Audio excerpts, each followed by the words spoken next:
Hello mga beshi, ayan.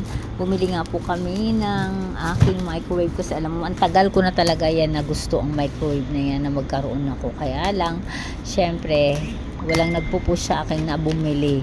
Ayan nga, pumunta nga kami ng SM Purview. Ayan, nakakita ako ng